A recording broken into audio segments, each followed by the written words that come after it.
রোজ ফুল নিয়ে আসতো? হ্যাঁ, দেখো আপু, অনেকগুলো ফুল শুকে ঝরে পড়ে গেছে। পিঙ্কি, আসছি মা।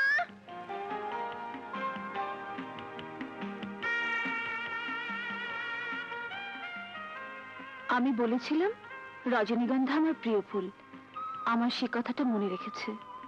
দেখ সিকান্দার আবার তোকে ভালোবেসে ফেলেছে কিনা। আমাকে ভালোবাসতে যাবে কেন?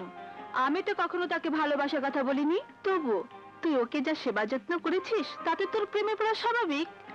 কোনটা স্বাভাবিক আর কোনটা অস্বাভাবিক আমি জানি না। আমি শুধু এটুকুই জানি, আমার ভালোবাসা মানুষ একজনই, সে হলো আমার সাগর। Follow me.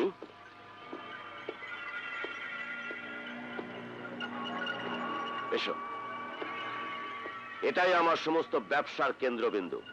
এখান থেকে সবকিছু পরিচালিত হয়। Come on.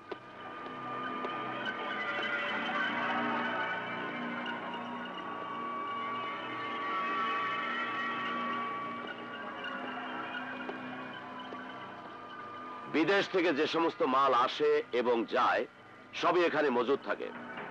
বলতে পারো এটা আমার একান্তই নিজস্ব সাম্রাজ্য। Let's move.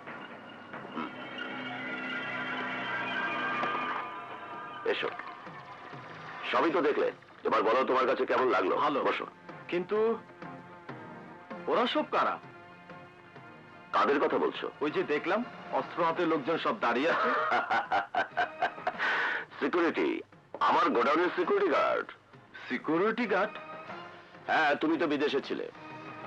দেশের বর্তমান অবস্থা যে কি তা তো তুমি জানো না। চারিদিকে হাইজ্যাক, ছিনতাই, ডাকাতি, রাহাজানি প্রতিদিন প্রতি মুহূর্তে লেগেই আছে। তাই নিরাপত্তার জন্য ওদেরকে রাখা হয়েছে। ভাইজান, শুভ সংবাদ। এই যে সাগর। হুম। আসলে সাগরে আমাদের জন্য ভাগ্যবান।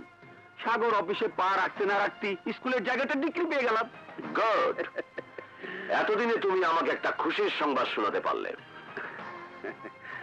শোনো, তাহলে আর দেরি না করে যত তাড়াতাড়ি সম্ভব জমিটার দখল নিয়ে নাও। নেব মানে?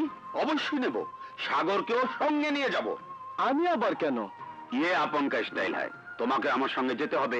হ্যাঁ, এখন থেকে তোমাকেও সবকিছু দেখতে হবে, করতে হবে। কারণ এসবের ভবিষ্যৎ মালিক তো তুমি।